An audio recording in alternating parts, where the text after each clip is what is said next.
I never thought my wedding day would smell like smoke and betrayal. The church was full of roses, candlelight, and the quiet hum of money. Everyone smiled as if love were a performance they'd rehearsed for months. I smiled too, because that's what Moretti daughters did: smile, pose, and marry the right man. Anthony Duca looked perfect at the end of the aisle. Every camera loved him, and my father loved the alliance even more. But when I walked down the corridor to adjust my veil before the ceremony, I opened the wrong door. My stepmother's laughter floated out first, low, secret. Then his voice, warm and familiar, just one last time before she walks down that aisle. I didn't even realize I'd dropped the bouquet until the white lilies scattered across the marble floor. The sound of their breathing, the soft click of jewelry against skin, burned into me. My heart didn't just break, it exploded. By the time they noticed me, I was already running. The corridor blurred. Someone called my name, my cousin, maybe, but the pounding in my ears drowned everything out. The dress was too heavy, a cage of silk and bones. I tore at it until stitches popped. Rain hit my face the moment I burst through the church doors. I remember the sound of the bells mocking me as I ran down the steps. My heels slid on wet stone, my veil tangled around my shoulders like a net. I didn't care. The city spun beneath a thunderstorm, and I ran straight into it. I must have looked insane, barefoot, mascara-streaked, dragging a torn gown through puddles. Cars slowed. People stared. Somewhere behind me, I heard my father's security guards shouting. They'd come to collect the runaway bride. That was when the black Rolls-Royce stopped beside me. The window glided down, and I saw him. Sharp cheekbones, calm eyes the color of old whiskey, a face that looked carved from the storm itself. He didn't smile. "Get in," he said. I froze. The voice was smooth, deep, and completely certain. The kind of voice used to obedience. My throat tightened. "I can't." "You can," he said simply. "Unless you want the cameras to catch you like this." Headlights flashed behind us, my father's men. They were close. "Now, Aria." He said my name as if he'd always known it. I hesitated only a second before I yanked the car door open and threw myself inside. The door shut with a quiet click, sealing my old life behind it. Warm leather, faint cologne, the hum of power. The car pulled away before I could catch my breath. "Who are you?" I asked. He didn't answer at first. He studied me through the reflection in the dark window: mud, mascara, torn silk. I looked like chaos. He looked like control. "I'm the man who stopped when no one else would," he said at last. "That doesn't answer my question." "No," he admitted, "but it's the only answer that matters tonight." Rain blurred the city lights into streaks of gold. I pressed a trembling hand against the glass, watching the church fade into darkness. "Do you always rescue strangers in wedding dresses?" I asked, trying to sound brave. "Only the ones who look like they've set fire to their own fairy tales." Despite myself, I almost laughed. He handed me a folded handkerchief embroidered with gold initials, LV. "Thank you," I murmured. "Keep it," he said. "You'll need something that's yours." The hum of the tires was hypnotic. Somewhere inside me, panic waited, but exhaustion hit harder. I closed my eyes and whispered, "Anywhere but here." "Anywhere but here," he repeated softly, as if making a promise. I didn't know then that he was leading me straight into a new kind of storm. When I woke, the city had vanished behind sheets of rain. The car sped along an empty coastal highway. My ruined gown clung to me like cold paper. "Where are we going?" I asked. Lorenzo Vale finally looked at me. "Somewhere you can breathe. You still haven't told me who you are." He smiled faintly. "Names have weight.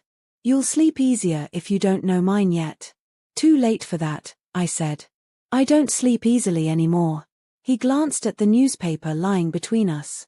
My face filled the front page: Moretti Duca Wedding of the Year. He folded it once, turning it upside down.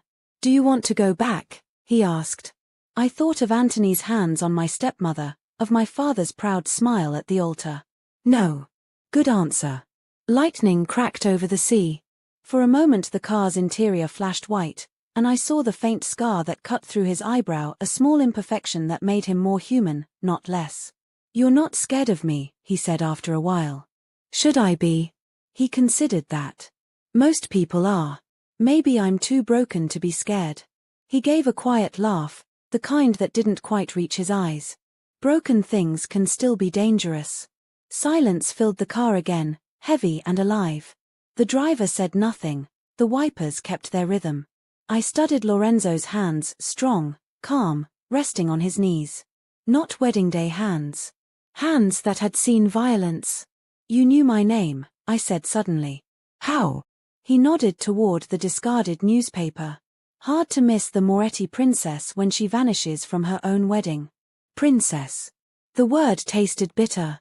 "My father will send people after me." "Let him," he said. "I've been waiting for him to." That caught my attention. "Waiting?" He turned toward me, and for the first time I saw something dark behind the calm anger, maybe, or purpose. "Your father and I have unfinished business." A warning bell went off in my head. So this isn't just chance. He didn't answer immediately. The car curved off the main road and began climbing through pine trees toward the cliffs. "Chance is for people without plans," he said at last. "Then what am I? Part of your plan? You're the part one didn't see coming." The way he said it, low, certain, sent a shiver through me that had nothing to do with the cold. I wrapped the handkerchief tighter around my fingers. We reached an iron gate flanked by stone pillars. It opened automatically, and the Rolls-Royce glided through. Beyond lay a mansion half hidden by fog, its windows glowing faintly. "What is this place?" I asked. "My home," he said. "For tonight, yours." I almost protested, but the storm had turned fierce. The driver parked beneath an archway, and Lorenzo opened my door himself. "You'll catch pneumonia sitting there." I stared at his outstretched hand. "You expect me to trust you?" "I expect you to decide quickly," he said, looking up at the thunderclouds. "You have 10 seconds before that dress weighs more than you do." Lightning split the sky. Against my better judgment, I placed my hand in his. His grip was steady, warm, real. Inside, the air smelled of cedar and rain. Candles flickered along the hallway. A tall woman with stern eyes appeared from nowhere. "Maria," Lorenzo said, "prepare a room for our guest." "Yes, sir." She looked me over, unimpressed, then disappeared up the stairs. I turned on him. "Guest? You didn't even ask if I wanted to stay." He unbuttoned his coat slowly, rain dripping from the hem. "You don't want to go back, and you can't exactly check into a hotel in that dress. So yes, you're my guest." "This feels like a trap." "Maybe it is," he said lightly, "but not the kind you think." He gestured down the hall. "There's a fire in the sitting room. Warm up. We'll talk after you change." Maria returned with a towel and a long black sweater dress. "This will fit," she said curtly. I followed her upstairs to a room that could have belonged in another century, dark wood, tall windows, a bed big enough for dreams I didn't want to have. When she left, I locked the door immediately. I peeled off the ruined gown, leaving it in a heap on the floor. The sweater was soft, warm, and smelled faintly of smoke and spice, his scent. My reflection in the mirror startled me. No veil, no jewels, no lies. Just a woman who had run out of illusions. A knock sounded. "Aria?" His voice, smooth through the door. "Are you decent?" "Yes," I said cautiously. He entered, carrying 2 glasses of amber liquid. "Whiskey. It helps with shock." I took one but didn't drink. "You said you have business with my father." He sat in the chair opposite the fireplace. I did. Did. He studied the flames. "Your father and mine built this city from different sides of the law. One of them played dirtier than the other." "You're saying my father's corrupt?" He didn't answer directly. "I'm saying power leaves fingerprints, and your father's are everywhere." I wanted to laugh, to deny it, but I remembered the way he'd looked at Anthony, the expensive gifts, the secret meetings, the sudden promotions. My throat tightened. "Why tell me this?" "Because you deserve to know what you were about to marry into." I stared at him. "You seem awfully invested in my life for a stranger." He leaned forward, elbows on his knees. The firelight caught the gold in his eyes. Maybe I don't like seeing beautiful things destroyed by unworthy hands. Something in his voice softened the edges of the room. The storm outside had quieted to a steady rain. I realized then that I was shaking. He noticed too. You should rest, he said, standing. Tomorrow we'll decide what comes next. I'm not your prisoner. He paused at the door. Then prove it. The front gates are open. Walk out if you want. I didn't move. Good night, Arya. The door clicked shut behind him. I sat there for a long time, staring into the fire, trying to decide if I'd escaped one cage only to step willingly into another. But when I looked down at the handkerchief in my lap, the gold initials gleaming softly in the light, I realized something unsettling. For the first time in my life, I didn't feel afraid of the dark. Morning light poured through the tall windows, soft and golden, as if the night before had been nothing but a fever dream. I woke to the quiet hum of the sea below the cliffs. The air smelled of rain and coffee. For a moment I forgot everything, the church, the betrayal, the stranger with the calm eyes. Then I saw the black sweater draped over a chair and remembered where I was. Lorenzo Vale's house. I found a simple breakfast laid out on a tray outside my door, coffee, toast, strawberries. No guard. No lock. It almost felt normal, except for the folded note resting on the napkin. Eat something. Then come downstairs. LV. I hesitated but hunger won. When I finally stepped into the hallway, my bare feet sank into thick carpets. Paintings watched me from gilded frames, saints, soldiers, storms.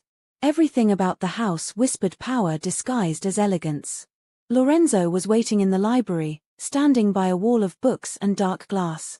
Morning light touched his profile, clean-shaven now, dressed in a charcoal shirt that fit him too well. You slept, he said without turning. Apparently, I replied. So what happens now? Do you plan to keep me here? He turned then, a faint smile tugging at his mouth. You could have left last night. You didn't. I didn't know where to go. Exactly. He gestured to the chair opposite his. Sit. I didn't want to obey, but I sat anyway. He slid a small velvet box across the table toward me. My pulse kicked. What is this? Your ring, he said. I had the driver retrieve it. Inside, the diamond gleamed, cold and flawless. I felt a wave of nausea. You went back. I have men everywhere, Arya. It wasn't difficult. I closed the box slowly. You didn't have to bring it back. He watched me for a long moment, then took the box, opened the window, and flicked it into the waves far below. The diamond flashed once before vanishing. My mouth fell open. Why would you? Because it was never yours, he said quietly. It belonged to a deal. I don't let symbols of lies stay near the people I intend to protect. I didn't know what to say. I stared at the place where the ring had disappeared, feeling both lighter and more lost. He poured coffee into delicate cups and handed one to me. Tell me what really happened at the church. So I told him. The words spilled out, the laughter behind the door, Anthony's voice, the shame. I expected him to interrupt, but he didn't. He listened as if my story mattered. When I finished, silence hung between us. Finally, he said, you were never supposed to marry him. I frowned. What does that mean? Your father needed an alliance with the Duca family. They launder money for half of Chicago's elite. It's how he keeps his hands clean. My stomach turned. You expect me to believe my father's corrupt? I expect you to look at the facts, he said. The lavish gifts, the political favors, the sudden rise in his campaign fund. People like your father don't buy power, they exchange it. And you're any different? He smiled faintly. No. I just stopped pretending to be holy. I wanted to argue, but deep down something in me already knew he wasn't lying. All the glitter of my childhood charity balls, newspaper photos, perfect manners felt suddenly rotten. He leaned forward. I don't want you to be afraid of me, Arya. Then stop talking like you already own me. That made him laugh softly. Touché. But I don't want to own you. I want you to stop being someone else's pawn.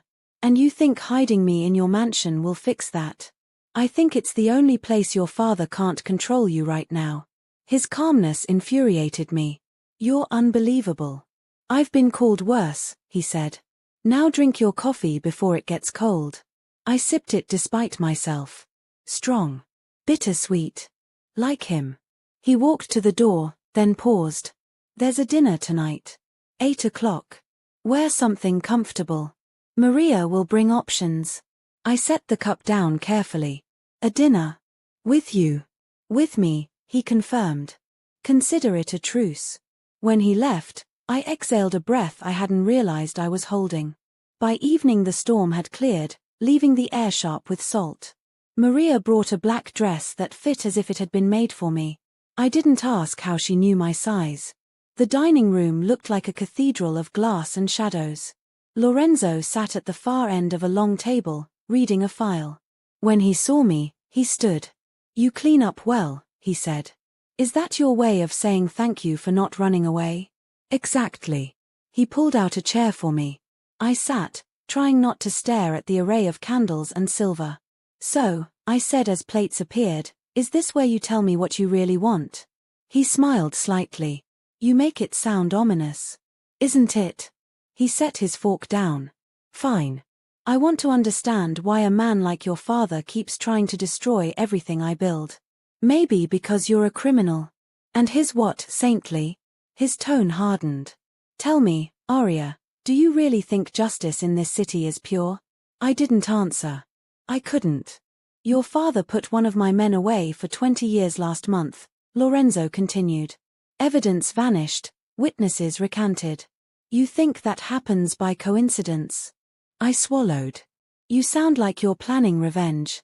I'm planning truth, he said. Revenge is a side effect.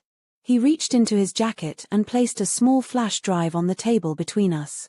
Proof. What's on it? Everything you were never supposed to see. The fire crackled. I stared at the drive, terrified and curious all at once. You can look at it, he said, or you can pretend none of this exists. But you can't do both. I hesitated. Why show me? Because you deserve to choose which world you belong to. For a moment neither of us moved. Then, from somewhere outside, I heard a faint noise, a metallic echo. Lorenzo's head snapped up. He was on his feet instantly, gun in hand. Stay here, he ordered. Wait, what's happening? Visitors, he said. Uninvited ones. And then he was gone. The silence that followed was worse than the noise. My heart hammered so hard it hurt. The library's candlelight flickered as if the house itself were holding its breath.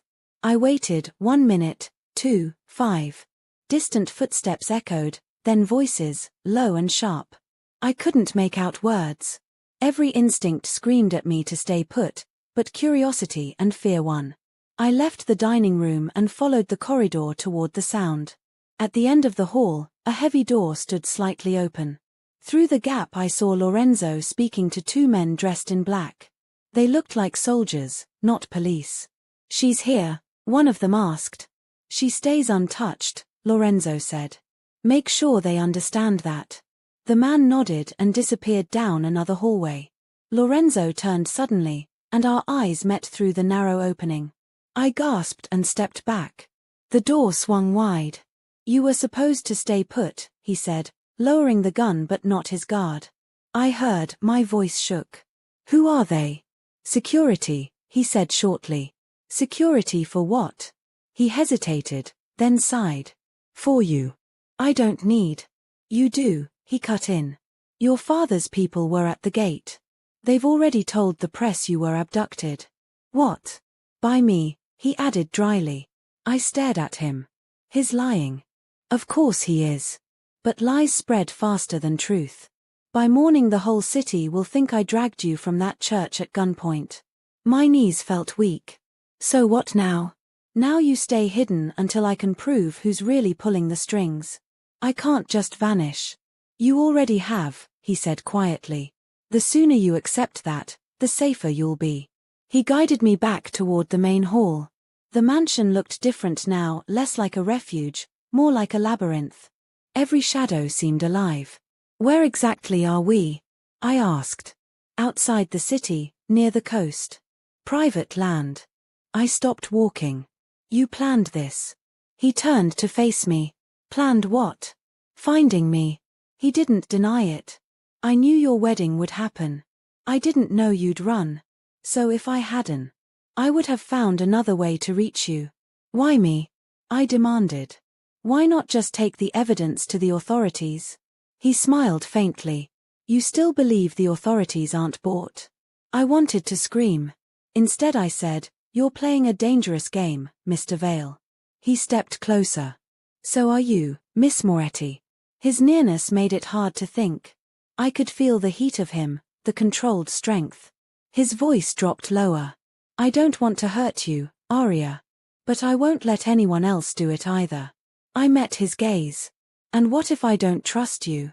Then trust your instincts, he said. They brought you to my car. We stood there in the hall, inches apart, lightning flashing behind the windows. I couldn't tell if I was safer with him or in danger because of him. A sudden crash echoed from outside, metal on stone. Lorenzo grabbed my hand and pulled me toward the staircase. What's happening? I cried. More of your father's men. They traced the car. My breath caught. What do we do? Follow me. He led me through a side door into a narrow corridor that smelled of damp stone. The lights flickered as thunder rolled overhead. He moved quickly, unerringly, until we reached a small elevator that descended into darkness. Basement, he said. From there, tunnels to the docks. You have tunnels. I whispered. Every fortress needs escape routes. The elevator jolted to a stop. We stepped out into a passage lit by emergency lamps. Water dripped somewhere in the distance. Keep close, he said. I did. The floor sloped downward.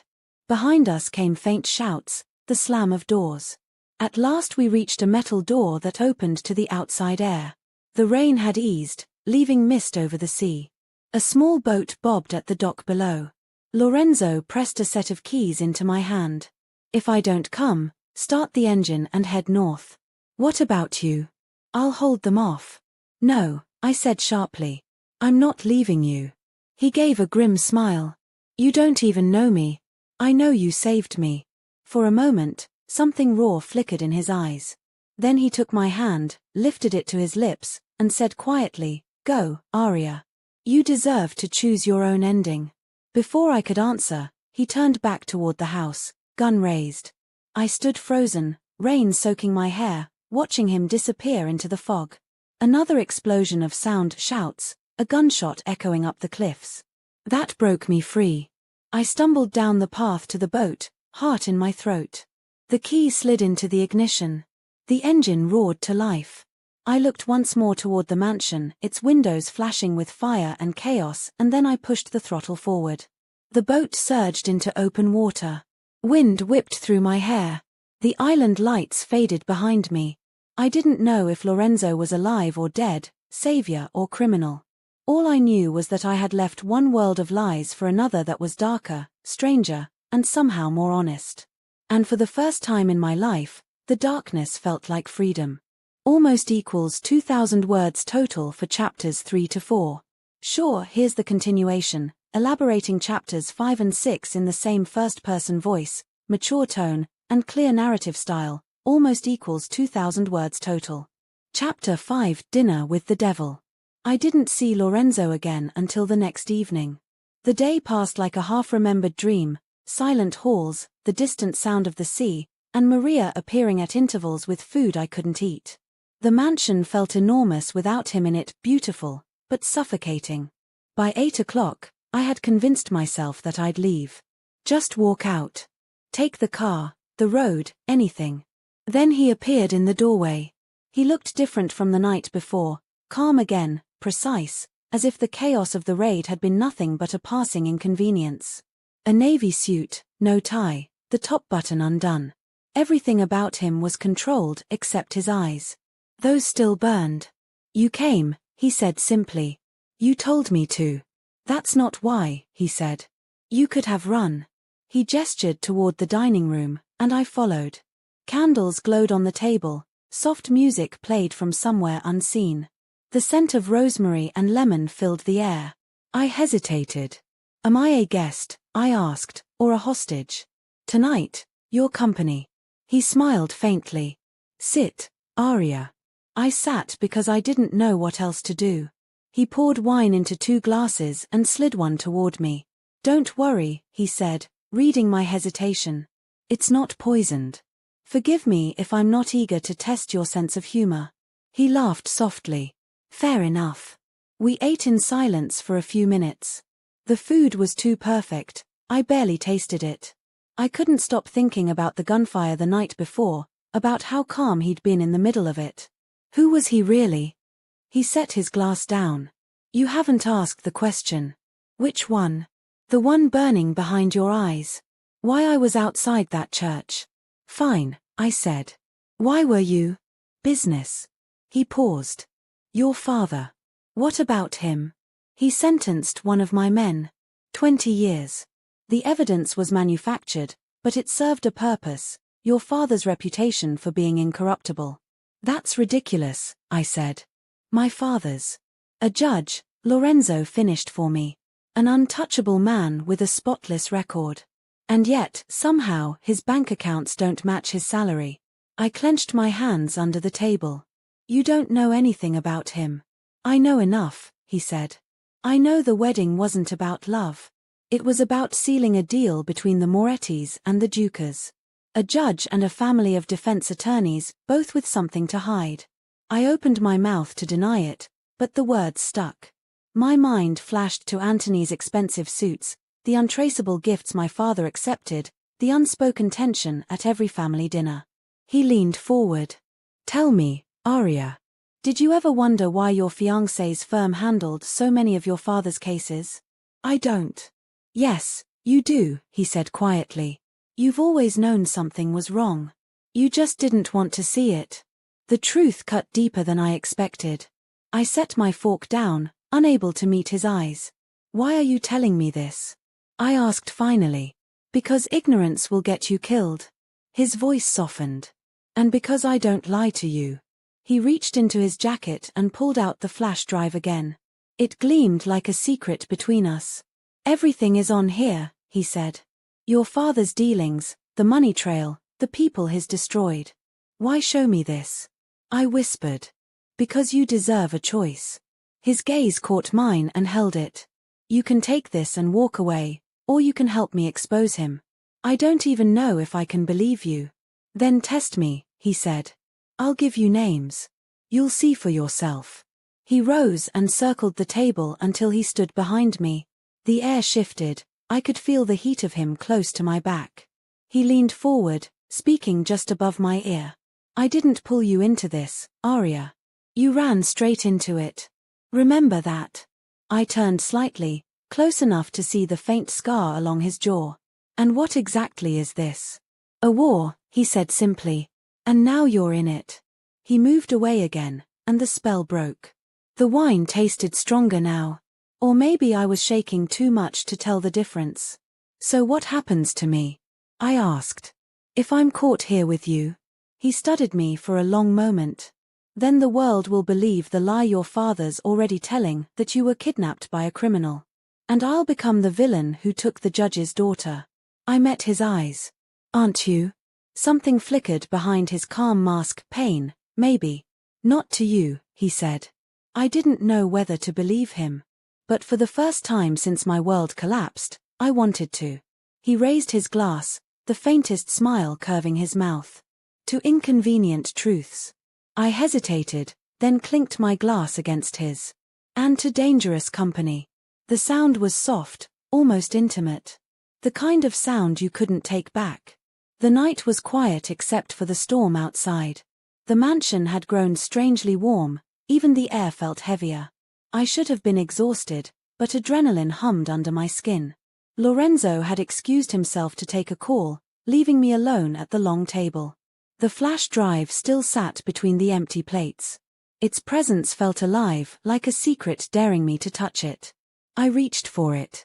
Before my fingers brushed the metal, my phone buzzed. I hadn't realized it was in my pocket, still half dead from the day before. The screen flickered, a single message appearing from an unknown number. Be careful what you drink tonight. Not everyone in that house wants you alive. My stomach dropped. I glanced at the glass of wine beside me, half full, dark red, innocent looking. My pulse quickened. The message could have been a joke, a lie. But what if it wasn't? Footsteps sounded in the hall. I slipped the phone into my sleeve as Lorenzo returned. He looked composed again, though his expression was tight. Bad news? I asked, forcing casualness. He poured himself another glass of wine. Nothing unexpected. The Bureau's been watching me for years, now they have an excuse to kick in my doors.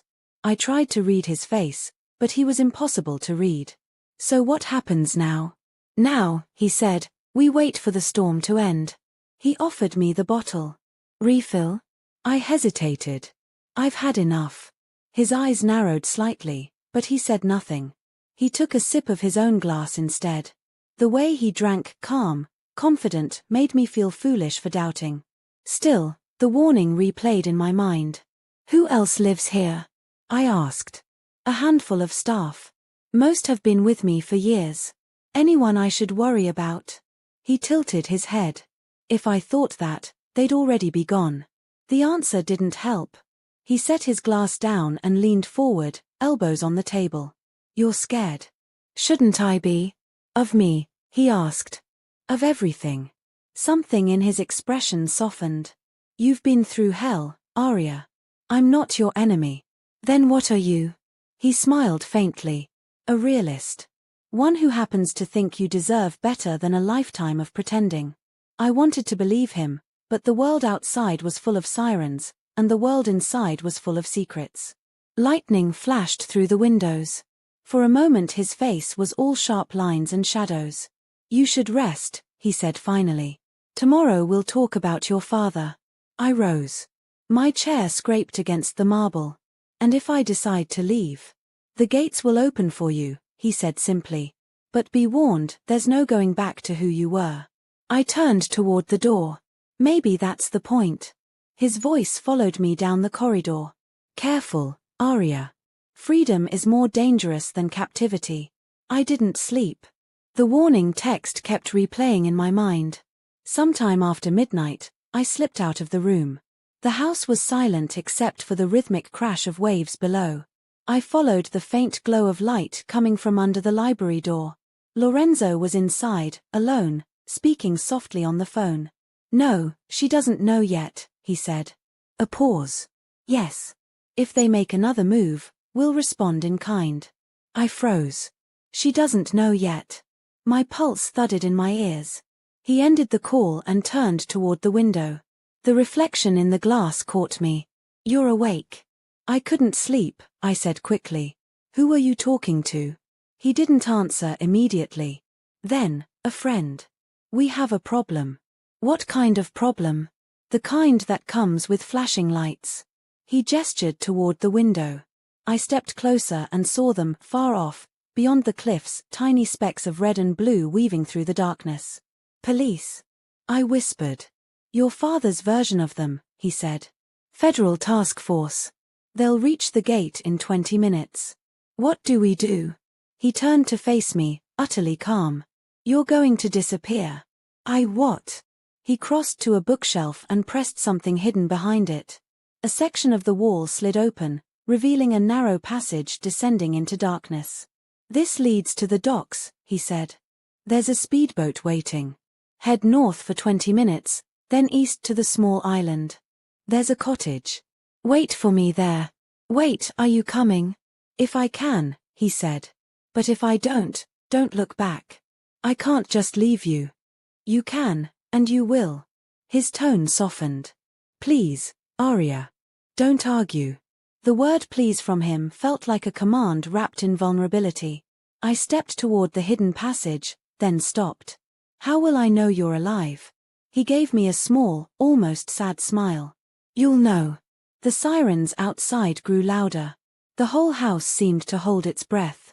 I wanted to say something, thank you, don't die, anything, but my throat closed around the words.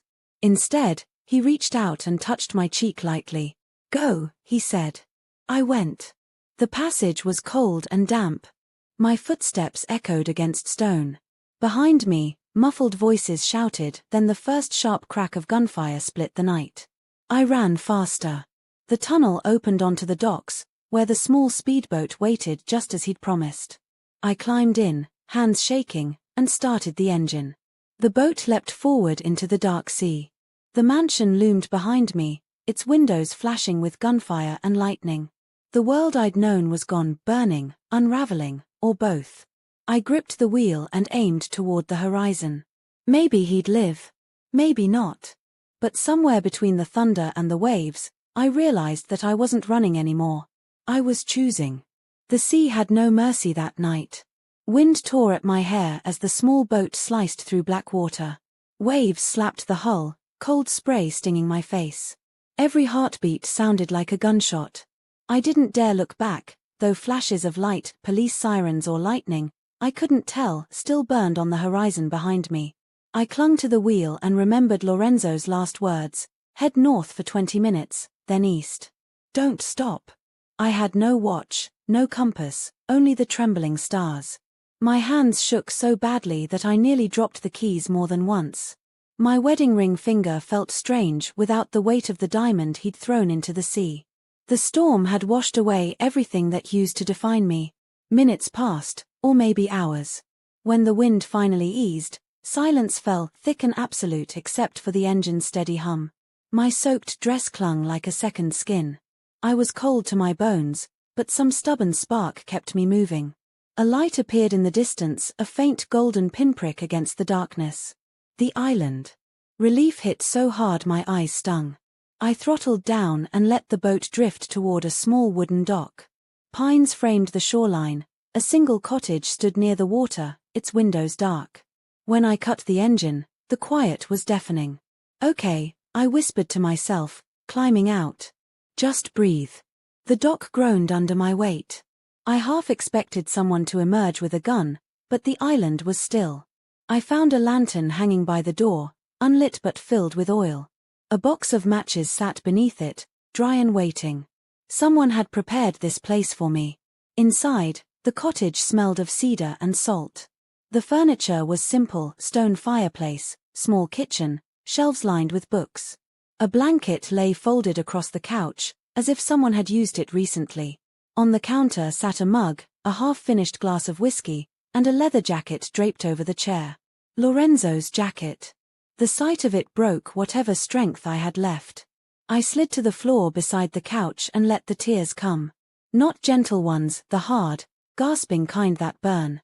I cried for the wedding that had been a lie, for the man who might be dying because of me, for the version of myself I'd left behind on that rain-soaked street. When the sobs finally stopped, I forced myself up. Crying wouldn't save anyone. I lit the lantern, found wood stacked by the fireplace, and coaxed a flame to life. Warmth crept slowly into the room, chasing away the chill. I stripped out of the soaked clothes and wrapped myself in a blanket.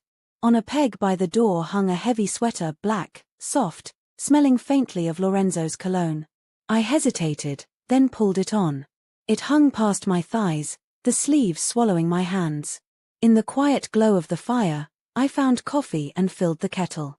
My body moved on autopilot, small, ordinary actions to keep the panic away. As water boiled, I sat on the couch, staring at the flames. Had he survived?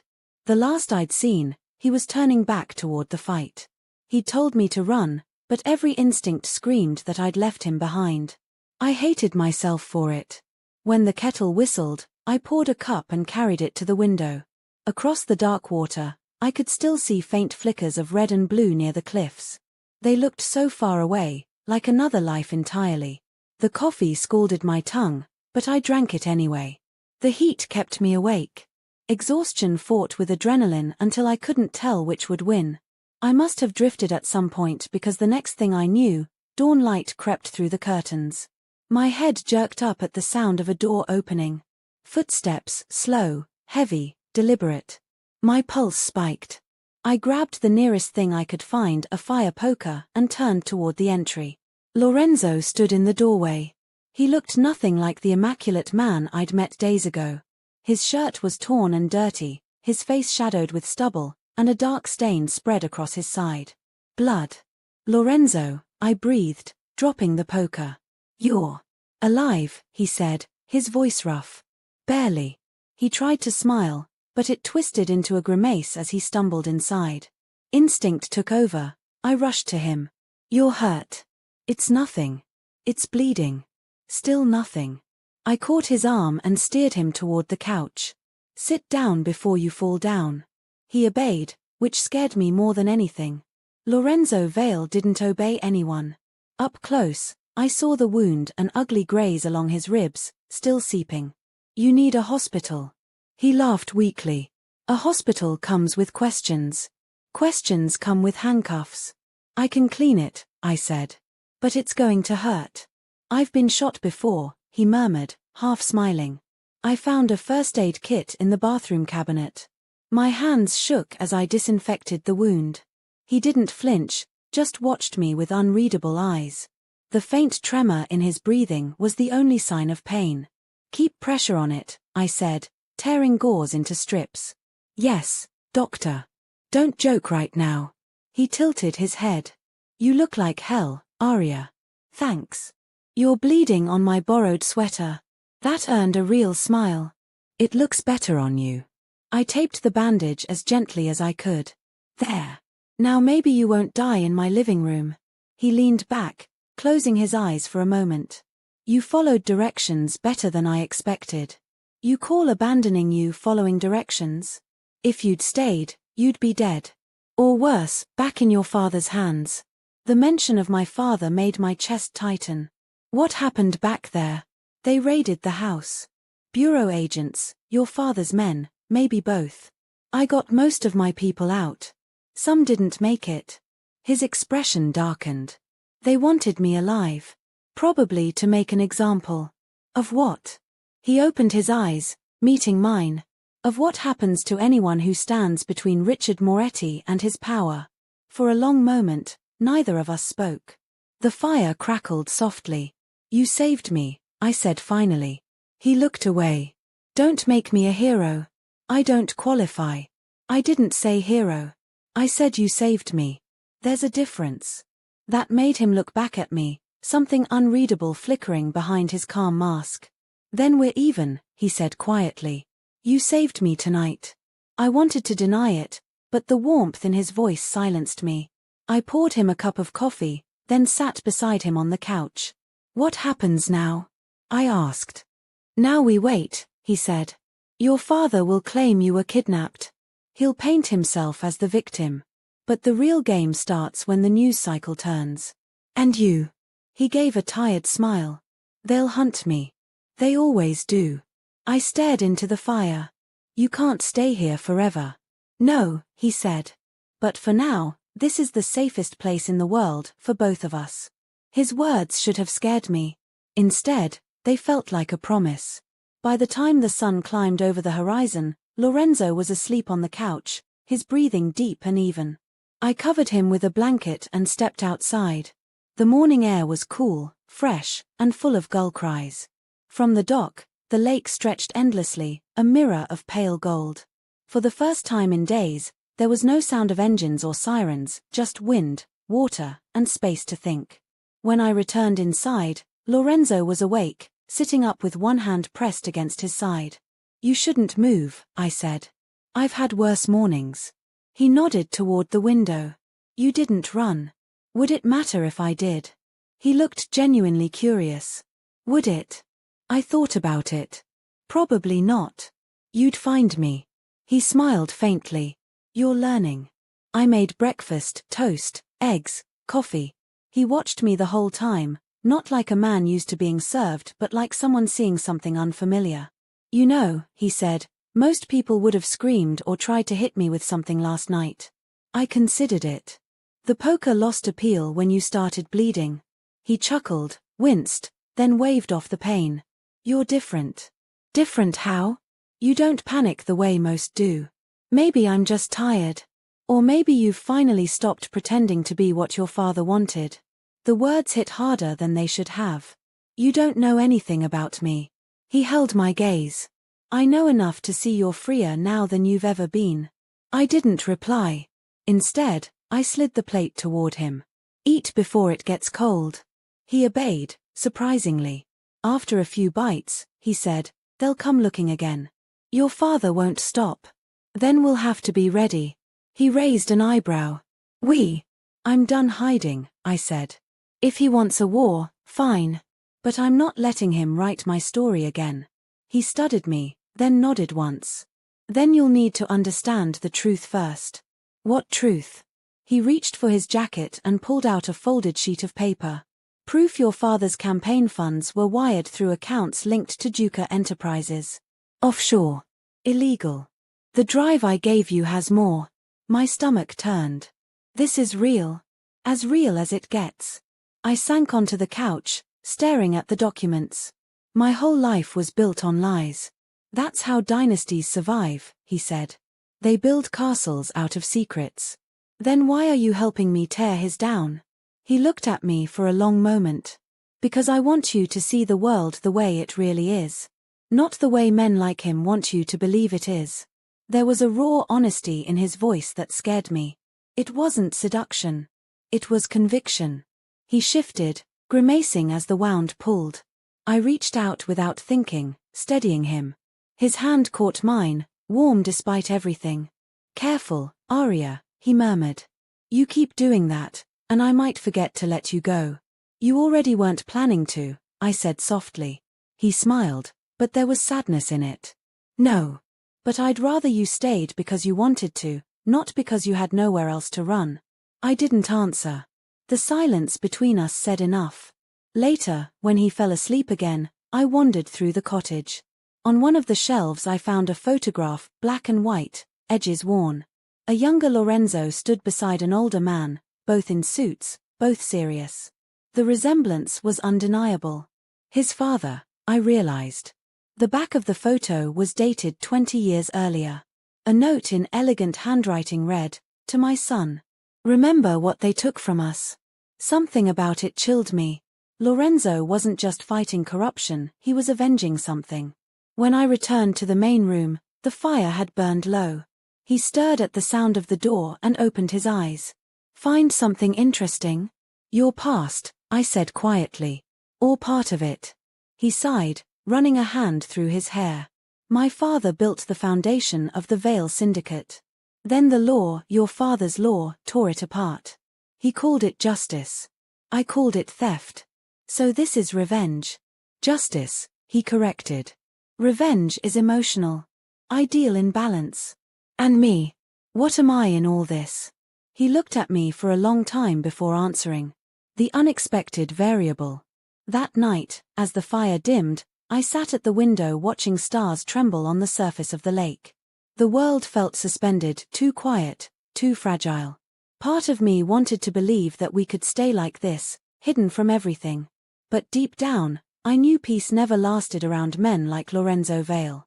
Somewhere out there, my father was planning his next move. And whether I liked it or not, I was part of the game now.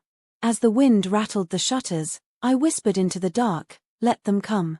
Because for the first time, I wasn't just someone's daughter or someone's pawn. I was something else entirely. And when the storm came again, I would be ready. The days on the island blurred into one long stretch of quiet and unease. Lorenzo healed slowly. I forced him to rest, though every time I turned my back, he was on the phone or pacing by the window. The man didn't understand the concept of stillness. At night, he'd sit by the fire, staring into the flames, and I'd wonder if he ever slept. I'd catch fragments of his murmured calls, names I didn't recognize, plans I wasn't meant to hear. And yet, every morning he'd look at me like I was the only thing anchoring him to what was left of his humanity. By the 5th day, I couldn't take the silence anymore. What are you planning? I demanded as he stood over the kitchen counter, phone in hand. He didn't even look up. Breakfast. Don't joke. He set the phone down slowly. Planning is survival, Arya. I don't get the luxury of stopping. Planning what, though? Revenge. Another escape. You've been on calls at 3 in the morning. He turned then, meeting my eyes. Would you rather I sit here waiting for your father to find us? I'd rather you tell me what's happening instead of treating me like a fragile secret. He exhaled, ran a hand through his hair. Fine. You want the truth. The Bureau froze my accounts yesterday. They're building a case based on your father's story that I kidnapped you, that I'm hiding you to extort him. And you're just staying here? For now, he said. They don't know this island exists. It's not on any registry. My father bought it before I was born. I crossed my arms. So we hide and wait. No, his voice hardened. We prepare. He reached into a drawer and tossed a folder onto the table. Inside were photos, grainy surveillance shots, documents, bank records, a list of names. My father's name appeared again and again, linked by arrows to corporations, shell accounts, offshore transfers. This, he said, tapping the papers, is the web your father built. And this, he held up another photo, showing Anthony shaking hands with a senator, is how deep it goes. I stared at the evidence. You gathered all this? Not me, he said. My people. Some of them risked everything to get this far. But now their ghosts arrested, silenced, or worse. I felt a chill. You're saying my father. I'm saying he doesn't leave loose ends. For a long moment, the only sound was the ocean. Then I said, so what's your plan? He leaned against the counter. Expose him. Destroy his alliances, his finances, his reputation. By doing what? Handing this over to the press. His eyes flicked up to mine. You think anyone prints truth without permission from the people who own it? No. We'll leak it through people who can't be bought. Who? A faint smile. You. I blinked. Me. You're the missing piece, Arya. The daughter. The runaway bride. Everyone's waiting for your statement. They think you're a victim. Imagine what happens when you turn their story inside out. My pulse quickened. You want me to go public? I want you to tell the world what you saw. Tell them who your father really is. And what happens to you if I do? He shrugged lightly. I've been a villain in every story since I was 20. One more headline won't change that. Something in his tone made my throat tighten. You really believe this will work? He looked at me for a long time, then said softly, I believe in you. That should have comforted me. Instead, it scared me more than anything. Later, I found myself standing in front of the bathroom mirror, staring at my reflection. My hair hung loose, my face pale and sharper than I remembered. The woman in the glass looked like me but harder, older. You're not that girl anymore, I thought. You're something else. The sound of rain on the roof deepened.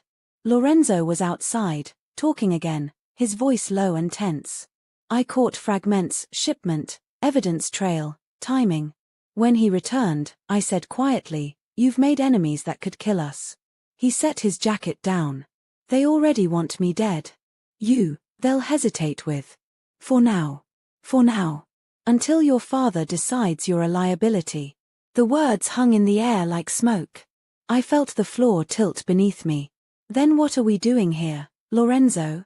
I asked. Waiting for him to kill us both. His eyes softened. We're rewriting the ending. He stepped closer, his hand brushing a strand of hair from my face. You've lived your life behind masks, Arya. So have I. But this, he gestured around us, this is what's left when the masks burn. Maybe I liked the mask, I whispered. No, you didn't. He said it so quietly, so certain, that for a heartbeat I believed him. But that night, long after he'd fallen asleep on the couch again, I stood by the window and stared out at the water, feeling both freer and more trapped than ever. Freedom, I realized, wasn't peace. It was the ability to choose your own cage. The following morning, Lorenzo was already awake, fully dressed, phone in hand. The tension in the air was electric. It's time, he said. For what? He placed a small camera and a laptop on the table. For you to speak. I stared at them. You're serious. Completely. He slid a memory card toward me. Everything you need is here, proof, dates, files. You'll tell your story.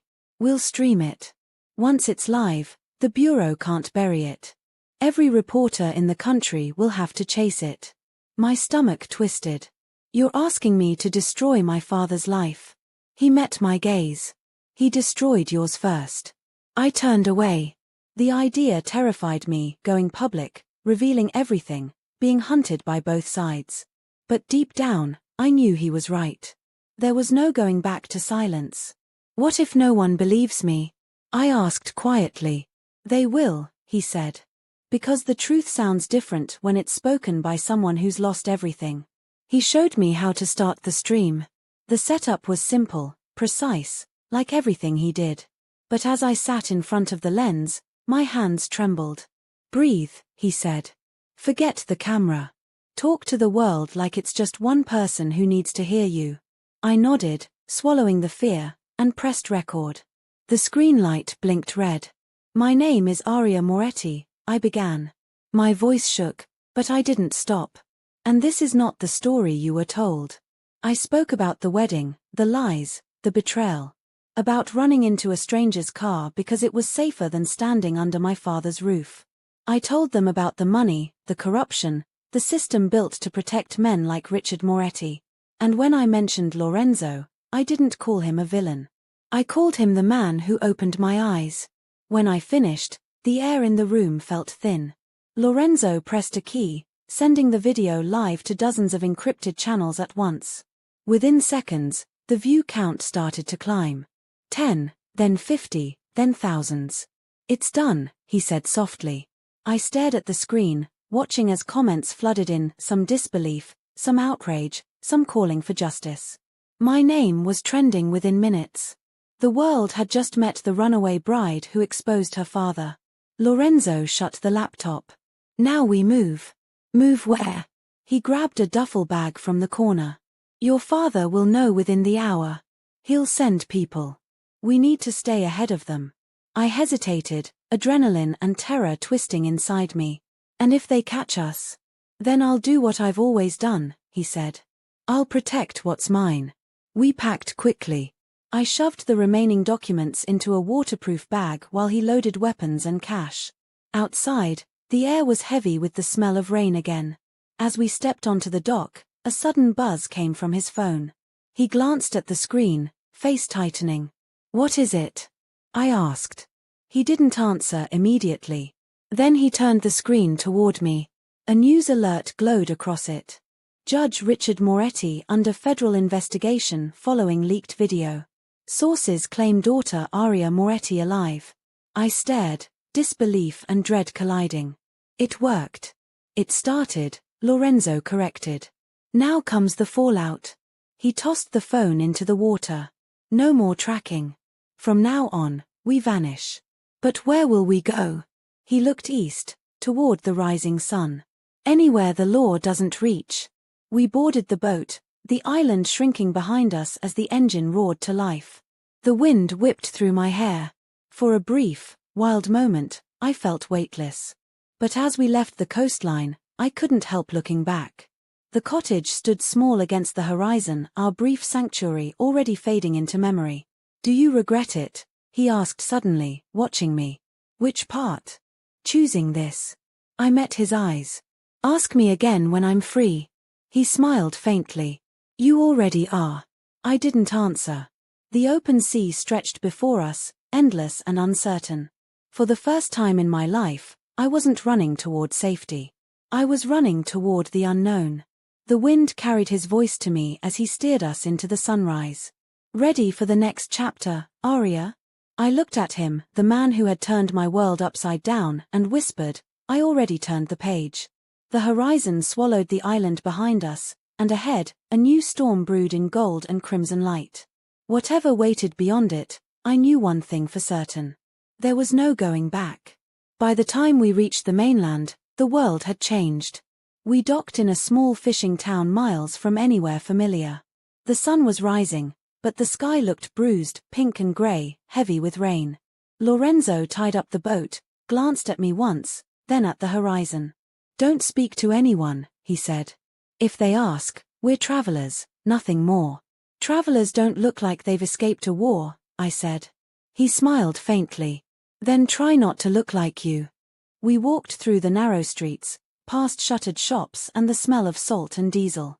Every window we passed reflected fragments of news broadcasts, screens filled with my face. My voice. My confession. Judge Richard Moretti under investigation after daughter exposes corruption. Runaway bride or accomplice? Who is Aria Moretti really? Lorenzo Vale, criminal mastermind or unexpected savior? It was everywhere. The whole country was watching. We ducked into a cafe with no customers. The owner, an old man with weary eyes, poured us coffee without asking for names. I tried to hide my shaking hands. Lorenzo scanned the headlines on a small television above the counter. He didn't react, but his jaw tightened slightly. They're turning it into entertainment, I said quietly. That's what the world does, he replied. It eats stories to forget its own. The words should have sounded cynical. Instead, they sounded true. When the man brought our coffee, Lorenzo slid a roll of cash across the counter, enough to keep questions away. We were never here, he said. The man nodded without a word. We sat in silence. The bitter coffee burned down my throat. I looked out the window at the sea beyond the docks and said, "So what now? We can't run forever."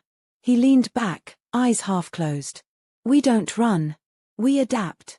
What does that mean? It means your father's empire is crumbling, and everyone connected to him will scramble to survive. The bureau, the media, the dukers, they'll all turn on each other. And in the noise, we disappear. And if they find us? He smiled slightly. Then we improvise. I wanted to laugh, but nothing about this felt funny. You make it sound easy. It's never easy, he said softly. But it's necessary. Outside, the first drops of rain began to fall. He watched them slide down the glass, then looked back at me. You did well, Aria. I betrayed my father. You told the truth. Same thing, I said bitterly. He studied me, the corner of his mouth twitching. You still think you lost something. You didn't. You just traded lies for clarity. Clarity doesn't feel much better. It will, he said. By noon we'd left the town behind, driving north in a borrowed car. Lorenzo had changed into an old jacket. I tied my hair up and swapped the sweater for a faded hoodie from the boat storage trunk. We looked like ordinary people, but the air between us hummed with unspoken tension. The radio crackled with news reports. My name. My father's. Lorenzo's. Each story more dramatic than the last. One reporter claimed I'd been brainwashed by a crime lord. Another said I was working with federal agents. No one knew the truth, and maybe that was our only advantage. We stopped at a remote gas station. The clerk didn't look up from his phone as Lorenzo filled the tank. I stood near the vending machines, pretending to read the labels while my mind raced. A woman at the counter whispered to her husband, pointing at the TV above the door. My photo flashed across the screen, me in my wedding dress, smiling at a man I no longer recognized. The husband said something, shook his head, and turned away. The woman stared a little longer, then met my eyes. Recognition flickered there. I turned and walked quickly out to the car. Someone recognized me, I said. Lorenzo didn't panic. He just started the engine. Then we leave faster. Within minutes the road swallowed us again. Trees blurred by on either side, green and endless. I pressed my palms against my knees, trying to steady the storm inside my chest. He reached into his jacket and handed me a folded newspaper. Front page, he said. The headline hit me like a punch. Judge Moretti suspended pending criminal probe. There was a photo of my father leaving a courthouse, surrounded by reporters. His expression was cold, furious. The caption beneath it read, "The judge denies all allegations, blaming his daughter's captivity and manipulation for the scandal." I swallowed hard. He looks angry. He's dangerous when he's angry, Lorenzo said. You've seen him like that before? He didn't answer. What aren't you telling me? I asked. He kept his eyes on the road. I knew your father long before you did. I frowned. What? He and my father were partners once. Before they became enemies. What kind of partners? The kind who build empires in the dark. He glanced at me, saw the shock in my face, and said, my father believed in loyalty. Yours believed in control. That difference got men killed. So this everything that's happened, it started with them? Yes, he said simply. And we're just the ones cleaning up what they left behind. The truth left me hollow. I stared out the window at the blur of landscape, realizing how deeply the past had its claws in both of us. By the time we stopped for the night, the sky had turned purple and heavy with mist. Lorenzo parked the car by a small roadside inn. We'll stay a few hours, then move again, he said. The innkeeper barely looked at us as Lorenzo paid in cash. Our room was plain, 2 beds, faded wallpaper, the hum of a flickering light. I sat on the edge of the mattress, staring at my hands. Aria, he said quietly, I know you hate this life. But if we survive it, you'll be free to rebuild whatever you want. And you? He hesitated. Freedom's not for men like me. I just make sure others get there. Don't say that. It's true. No, I said firmly. You don't get to decide how your story ends. He gave a small, tired smile. Maybe you already decided it for me. That night I lay awake long after he'd fallen asleep, listening to the rain tapping the window. I realized I didn't know if I wanted him to live in the shadows forever or if I was selfish enough to want him in my light. Morning came with the sound of pounding on the door. Lorenzo was on his feet before I was fully awake, gun in hand. Stay behind me, he said. The pounding came again. Room service, a voice called. Too cheerful. Too sharp. Lorenzo motioned for silence. He approached the door, gun lowered but ready, and opened it just enough to see. A woman stood there tall, black hair pulled tight, wearing a leather jacket instead of a uniform. The barrel of a pistol gleamed at her side. Long time, Vale, she said. Lorenzo sighed. Could have knocked politely, Cassandra. She pushed the door open and stepped inside. Polite doesn't suit you. I froze. She glanced at me and smiled. So this is the famous runaway bride. You're causing quite the media circus. Who are you? I asked. An old friend, Lorenzo said. Sometimes ally. Sometimes enemy. Cassandra raised an eyebrow. Depends on the week. She tossed a folded newspaper on the bed. You've got bigger problems. The Bureau isn't just coming for you anymore. They've issued a warrant for her too. She pointed at me. What? I said. For what? Accessory to organized crime, obstruction, aiding a fugitive, you name it, she said. Your father made sure of it. My stomach dropped. His framing me. That's what powerful men do when cornered, Cassandra said. She turned back to Lorenzo. You need to disappear completely. Both of you. We already are, he said. Not enough. They'll track the car, the cash, everything. You'll need new identities. He gave a faint smile. You still have contacts. Always, she said. But it won't be cheap. He tossed a roll of bills on the table. Money's not the issue. It never is with you. She picked up the cash, then looked at me. He's a dangerous man, you know. So am I said quietly. She studied me for a moment, then laughed. Oh, I like her. She scribbled an address on a scrap of paper. There's a man in Detroit who owes me a favor. Go to him.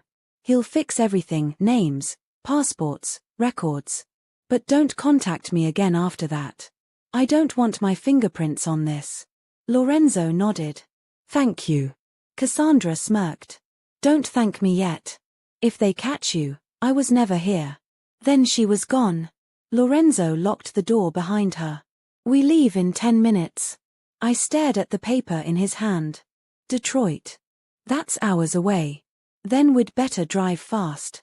The road stretched endlessly ahead of us. The radio was silent now, neither of us wanted to hear our names anymore. The world felt smaller by the hour, every shadow a possible trap. I watched the blur of trees outside the window. Do you trust her? I asked. Cassandra? He shrugged. She's loyal to chaos. That's not comforting. It's the only kind of loyalty I understand. We drove through the day, trading silence for glances, exhaustion for determination. By nightfall, the lights of the city flickered ahead, distant and uncertain. Detroit. As we approached the outskirts, Lorenzo slowed the car near an abandoned warehouse. He checked the mirrors twice before killing the engine. We walk from here. The air smelled of rust and rain. The warehouse loomed ahead, half collapsed, graffiti covering the walls. Inside, a single lamp flickered. A man sat at a metal table, smoke curling from his cigarette. He looked up as we entered. "Vale," he said in a gravelly voice. "Didn't think I'd ever see you again." "Still alive, aren't I?" Lorenzo replied. The man's gaze slid to me. "And this must be the girl who set the world on fire." "Something like that," Lorenzo said. The man stubbed out his cigarette. "You need papers. Fast. As fast as possible." He nodded and opened a drawer, pulling out blank passports, IDs, stacks of forms. "You'll have new names by morning. But there's one condition." Lorenzo's tone cooled. "Which is?" "You owe me a favor. Next time I call, you answer." Lorenzo hesitated, then nodded. "Done." The man smiled thinly. "Then welcome to your new lives." As he began typing on an old computer, I looked at Lorenzo. "What names will we use?" He met my eyes, something dark and tender flickering there. "Whatever you want." For a moment, everything else, the danger, the noise, the lies, fell away. Just us, standing in a room where the world couldn't find us yet. "I'll think about it," I said softly. "Take your time," he murmured. "We've earned at least one quiet night." The man printed 2 sheets and slid them across the table. Our new names were blank. "Tomorrow," he said, "you'll choose who you want to be." Lorenzo looked at me and smiled, faint but real. "Tomorrow it is." But as the rain beat harder against the roof, I couldn't shake the feeling that freedom always came with a price and that ours was only beginning to collect. The printer whirred, spitting out the last of the forged documents. By the time the man Milo, that's what he called himself, finished, the sky outside the warehouse had turned the pale gray of dawn. Lorenzo leaned against the wall, watching every move Milo made as if one wrong keystroke might kill us. "There," Milo said, pushing 2 folders across the table. "Aria Moretti and Lorenzo Vale are officially dead. Congratulations." I opened mine. A new passport stared back at me. The name read Clara Bennett. The photo was mine, but the woman in it looked like a stranger, shorter hair, blank eyes, the ghost of a smile that wasn't mine. "Clara," I murmured. "It doesn't fit." "It doesn't have to," Milo said. "It just has to work." Lorenzo flipped through his folder. His new name, Daniel Cross. He raised an eyebrow. "Bit dramatic, don't you think?" Milo shrugged. "I like something with weight." Lorenzo smirked. "You always did."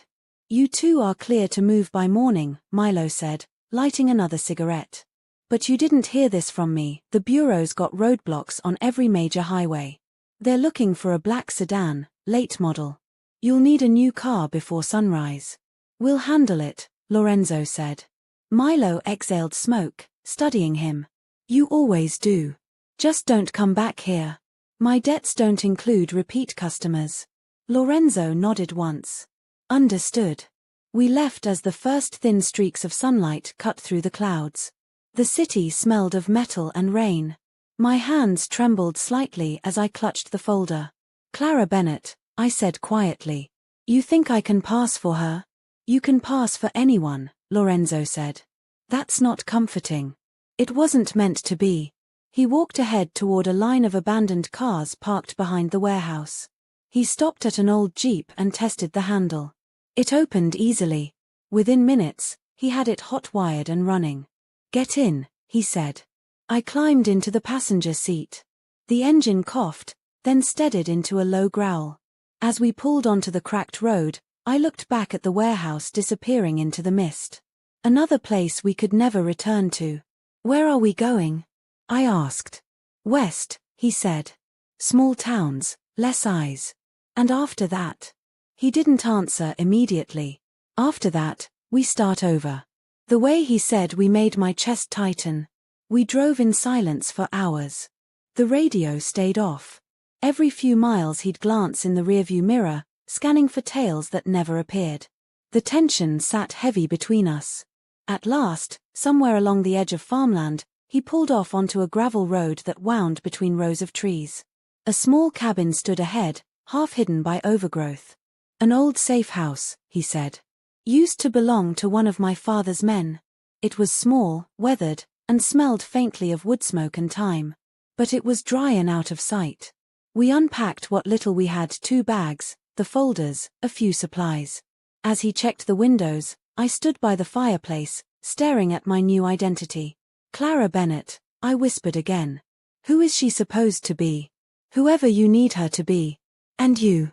He looked up from the window, eyes glinting faintly. Daniel Cross. Retired soldier, maybe. Quiet. Invisible. Does that make us safe? It makes us ghosts, he said. He tossed me a phone. Untraceable. If anything happens, if we're separated, you use this. No names, no locations. Just the word safe or not. Understood. Understood, I said. He nodded. Get some sleep. We'll need to move again soon. But I didn't sleep. I sat by the window watching him in the fading light, the way he moved with quiet precision, the exhaustion he tried to hide. He'd lost people for this, for me, and yet he still carried himself like the storm couldn't touch him. When he finally noticed me watching, he said, "You should rest." I can't. He came closer, his voice low. You have to learn how to breathe again, Arya. I don't even know who I am anymore. He looked at me for a long moment. Then be no one, just for now. No names. No past. And you? Can you do that? He smiled faintly, the kind that never reached his eyes. I've been no one for years. He turned away before I could answer. I watched his reflection in the glass until the night swallowed it whole. That was the first time I realized ghosts can still feel alive. 2 days later, the world learned how fast truth spreads and how quickly it's buried. We sat in the cabin's small living room, the glow of a laptop lighting our faces. The networks were replaying the same footage again and again: my broadcast, my father's denials, the Bureau's press conferences. The headlines had changed. Judge Moretti hospitalized amid investigation. Authorities seek fugitive couple in widening scandal. Fugitive couple. That was us now. They're making us a story, I said. They always were, Lorenzo replied. They just finally found a title. Do you ever get tired of being the villain? He looked at me, eyes unreadable. I stopped believing in heroes a long time ago. He shut the laptop and leaned back in his chair. The Bureau will close the case soon. Either they'll destroy your father quietly, or they'll strike a deal to make him disappear somewhere warm. And us? We'll already be gone. I stared into the fire. Gone where? South. Across the border. New names, new lives. There's a small town near the coast, a place my father used once. Quiet, forgotten. You've thought of everything. He smiled slightly. I've had time. Outside, wind rustled through the trees. Somewhere far off, thunder growled. I said quietly, "You never told me what happened to your father." He didn't answer right away. Then, softly, he was betrayed. Set up by the same man who made your father powerful. They called it justice. I called it execution. Richard Moretti? Yes. His voice was flat, controlled. My father was dragged into the light and left to burn. I watched it happen. I swore I'd make the man behind it feel the same fire. So I was just part of your revenge? His gaze flicked to me, sharp. You were the one thing I didn't plan. For a moment neither of us breathed. Then he looked away, as if ashamed of having said it. You saved me, Lorenzo, I said quietly. No, he said. You walked into my car because you were brave enough to run. I just didn't let you die for it. The silence that followed felt heavy and intimate. The storm outside deepened, rain striking the roof like drumbeats. I wanted to say something, anything, but words felt too fragile. Instead, I reached for the glass of water beside me, my hand brushing his. The touch was small, accidental, but it sent something through me I couldn't name. He looked at me, eyes steady. Don't lose yourself in me, Arya. I already did, I whispered. The storm cracked above us, thunder shattering the air. For a moment, the world felt suspended between danger and peace.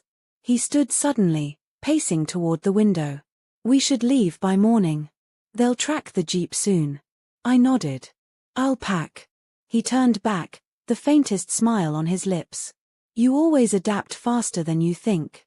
Later, as the fire burned low, I sat at the table with the new passports spread before me. Clara Bennett and Daniel Cross.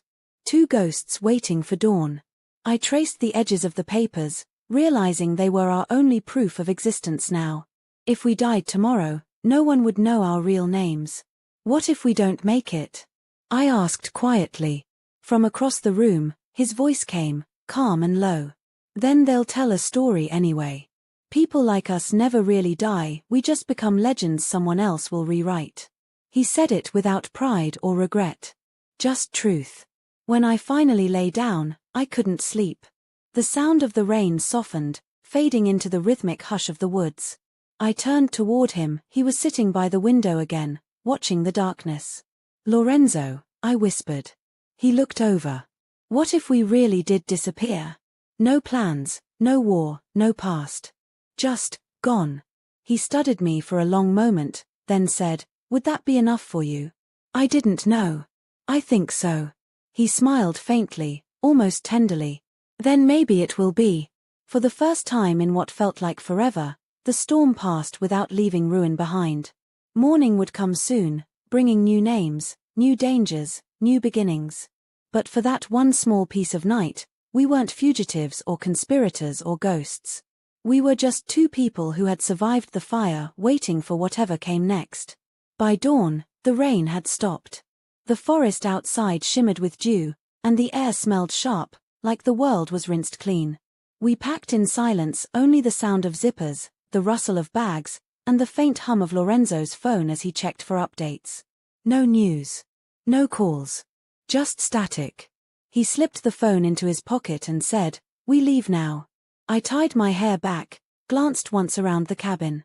It already looked like we'd never been there. Blank walls, cold ashes in the hearth, no trace of us except the faint imprint of our presence. Another ghost house for the map we didn't keep. The jeep started with a growl. As we pulled onto the narrow dirt road, I asked quietly, where are we going this time? South, he said. Through Illinois, maybe Kentucky. We'll cross at a small border town. No checkpoints. And after that? He gave the faintest shrug. We disappear. It was the word he always used, disappear, as if it were a destination instead of a loss. The forest thinned into open road. The rising sun threw gold across the windshield. For a while, neither of us spoke. I watched him drive. His hands steady on the wheel, the faint scar on his jaw catching light. He looked untouchable, but I knew better now. The calm was armor. Beneath it, he bled like anyone else. How many times have you done this? I asked finally. Run? Yes. Too many to count. His tone was almost amused, but his eyes stayed on the road. But never like this. What's different? He looked at me briefly. You. The simplicity of it made my heart stutter. I turned toward the window before he could see my face. Hours passed. Small towns blurred by, gas stations, stretches of farmland, the hum of tires. Every so often, Lorenzo's gaze flicked to the mirror, scanning for tales that never appeared. Still, he didn't relax. When we stopped for fuel at a roadside station, I stretched my legs while he disappeared inside to pay in cash. The morning air was bright but cool, and for the first time in days, I could almost pretend we were ordinary travelers. Then I heard it. A familiar voice crackling from the radio inside the shop. Breaking update on the Moretti case, federal authorities have recovered new evidence linking Judge Moretti's daughter to the Vale crime syndicate. My chest tightened. I stepped closer to the door. Inside, the clerk glanced at me, then at the radio. My photo flashed on the tiny television behind the counter. Lorenzo saw it too. He stepped between me and the clerk, voice calm but edged with steel. Turn it off. The clerk hesitated. It's just the news. Turn it off. The man fumbled for the dial and cut the sound. Lorenzo handed him the cash and walked me briskly back to the jeep. His grip on my elbow was firm, not rough, but enough to tell me we had seconds, not minutes. Pack journalists, he muttered once we were inside. They dig until they find something worth selling. They think I'm one of you, I said quietly. They think whatever makes headlines. He started the engine. The tires kicked gravel as we pulled away. They won't stop, I whispered. Even if my father's gone, the story's too good to die. That's why we leave before it burns out, he said. Before they can write our ending for us. We drove faster now, the miles melting under the wheels.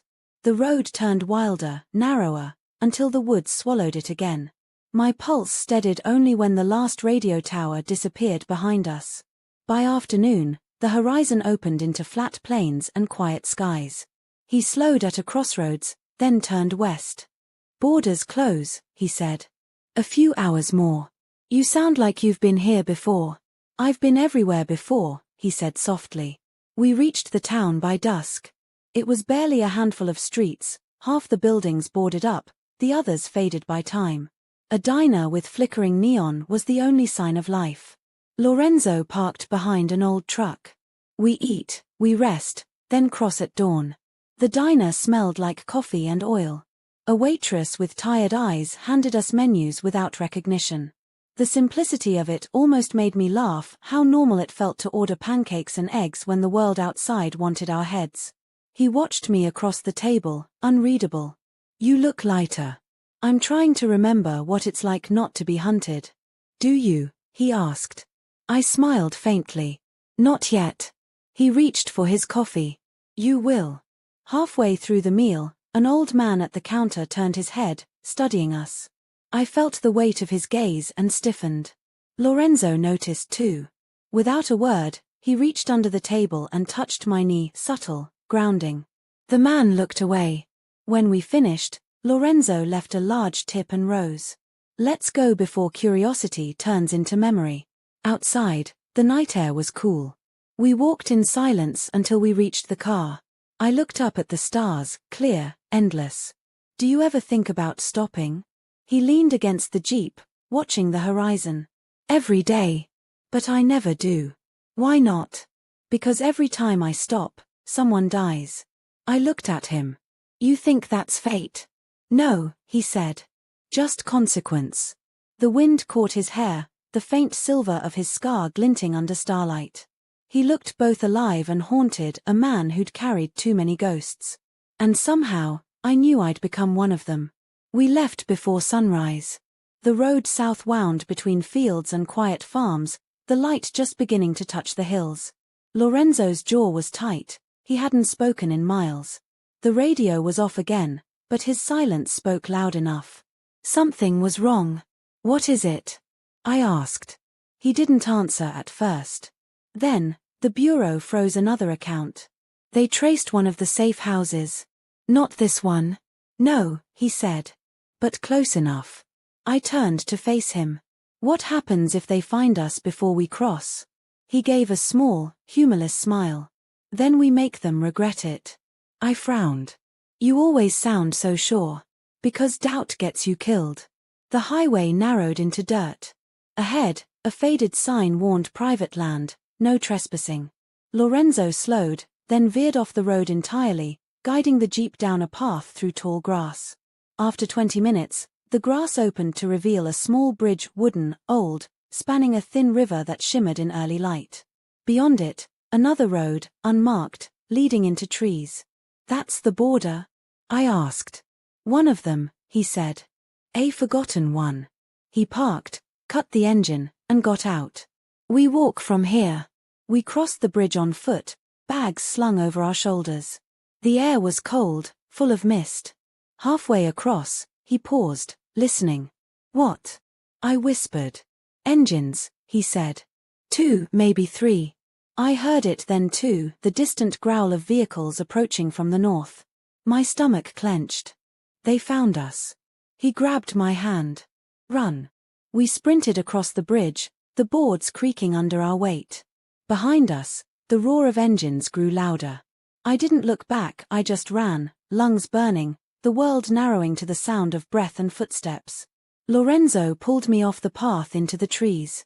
We ducked behind a fallen trunk as black SUVs appeared on the far side of the bridge. Men in dark gear spilled out, scanning the area. One of them shouted, "They're here somewhere." Lorenzo's grip on my hand tightened. His voice was a whisper. "Stay down." The agents spread out, moving carefully through the grass. Boots crunched closer. I held my breath until spots danced behind my eyelids. Then, silence. A bird called from the distance. Lorenzo leaned close, his lips near my ear. On my count, we move left. Stay low. I nodded, barely breathing. He counted silently 1, 2, 3, and then we ran again, keeping to the shadows. Branches tore at my sleeves, the smell of earth and rain filling my lungs. Behind us, someone shouted, "There. Go." Gunfire cracked through the air. I stumbled. Lorenzo caught my arm, pulling me forward, weaving between trees until the shots faded. We didn't stop until the forest thinned and a small farmhouse came into view across a clearing. He dragged me behind a fence. "We can lose them through there. Are we safe?" I gasped. "Not yet." We slipped through the backfield, mud sucking at our shoes. By the time we reached the farmhouse, the engines were gone, replaced by the steady hum of insects. He pressed his back against the wall, breathing hard but steady. I touched his arm. "You're bleeding." He glanced down, small graze on his shoulder, crimson soaking into his sleeve. "It's nothing. Lorenzo." He caught my wrist gently. "We made it across, Aria. We're ghosts now. Remember?" I wanted to believe him. The forest was quiet again, too quiet, as if holding its breath. We entered the farmhouse through the back door. It was abandoned but dry, the kind of place time forgot. Dust floated through shafts of light. He closed the door softly, then turned to me. "You did well." I nearly fell. "You didn't." I exhaled, half a laugh, half relief. "What now?" He sank into a chair, wiping the blood from his arm. "Now we vanish for real. South, then east. We blend in. No more broadcasts, no more headlines." I nodded slowly. "And after that?" He looked up, his voice quieter. "After that, we find something worth staying for. Do you even know what that is?" I asked. He smiled faintly. "I'm starting to." For a long time, we just sat there, two fugitives in an empty farmhouse, surrounded by silence and sunlight. The fear was still there, sharp and real, but it no longer owned me. Outside, a hawk wheeled across the pale sky, free and untethered. I turned to Lorenzo and said softly, "Maybe disappearing isn't about being gone. Maybe it's about finally being real." He met my gaze, and for once, there was no wall behind his eyes. "Then, Aria," he said, voice low, steady, "let's be real." Days passed inside the farmhouse, each one softer than the last. No sirens, no gunfire, no newsfeeds screaming our names. Just the slow rhythm of survival, coffee boiled over a wood stove, rain leaking through the roof in quiet patterns, Lorenzo repairing whatever broke. For the first time in months, I woke without panic. I'd forgotten what stillness felt like. He noticed it too. Sometimes I'd catch him watching me from across the room, the faintest relief in his eyes, like he couldn't quite believe we'd outrun the world. We didn't talk about the past anymore. We built small routines instead. He hunted. I cooked. He taught me how to fire a pistol. I taught him how to laugh without meaning to. But peace never lasts for people like us. One evening, while the sky bruised purple, I found him sitting by the window, the shortwave radio spread in pieces before him. Static hissed faintly from its speaker. "Anything?" I asked. "Maybe." He adjusted the dial until a voice broke through, muffled, distant, official. "Judge Richard Moretti found dead in federal custody late this afternoon. Preliminary reports suggest suicide." I froze. The voice kept talking about corruption, trials, statements, but I heard only the echo of that one word. Dead. Lorenzo shut the radio off. The room went silent except for the ticking of the clock. "He's gone," I whispered. He nodded once. "It was only a matter of time. You knew this would happen." I suspected. His voice was steady, too steady. "Men like him don't face cages well." I sank into the nearest chair, staring at the empty fireplace. My father, the man whose voice had defined right and wrong, was gone. Just like that. No apology, no reckoning. Only the hollow finality of a headline. "What now?" I said softly. "Does everything end here?" "Nothing ends," he said. "It just changes shape." He crossed the room and knelt beside me. "You don't owe him grief, Arya." "I don't know what I owe anymore." "You owe yourself peace." I looked at him. "And you?" He smiled faintly. "I'll take quiet over revenge any day." For a long moment we stayed like that, two survivors sitting among ghosts. And then, without words, he reached for my hand. His fingers were warm, rough, steady. Mine trembled. Somewhere in that small gesture, the war we'd been fighting began to loosen its grip. The next morning, I walked to the river alone. Mist hung low over the fields, the air smelling of wet earth and freedom. When I reached the water, I opened the folder that still held my false identity, Clara Bennett. The paper felt heavy, foreign. I tore it in half. The wind carried the pieces downstream. I wasn't Clara. I wasn't Aria Moretti either. I was whoever I decided to be when the storm finally stopped.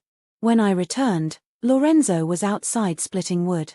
He glanced up as I approached, eyes catching the light. "You burned your past?" he asked. "I let it float away." He nodded. "Good. I thought you'd try to stop me." "I'm not in charge of you," he said simply. That was always the difference between me and him. The words hit deeper than I expected. I smiled, small, tired, real. "Then maybe we both get to start over." He leaned the axe against the stump. "Starting over takes courage. So does staying."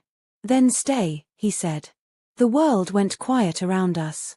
Birds, wind, the faint creak of the farmhouse all blurred until there was only the space between his heartbeat and mine. And for the first time, it didn't feel like running anymore. It felt like arriving. Weeks later, the farmhouse had begun to feel like a home. The shelves filled with food we'd traded from nearby farms under fake names. The garden grew. The nightmares came less often. Sometimes we'd drive into town for supplies. No one looked twice at Clara and Daniel. They were ordinary, quiet couple, renting an old place by the river. The news cycle had moved on. The world had found new villains. But one night, as the sun bled into the hills, a single envelope appeared on our porch.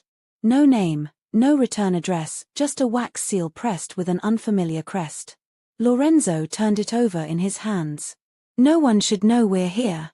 I felt the old fear stir again. "Then maybe they do." He broke the seal. Inside was a single sheet of paper. "You can't erase what was built in blood. The game isn't finished." See. Cassandra. His old ally. His old warning.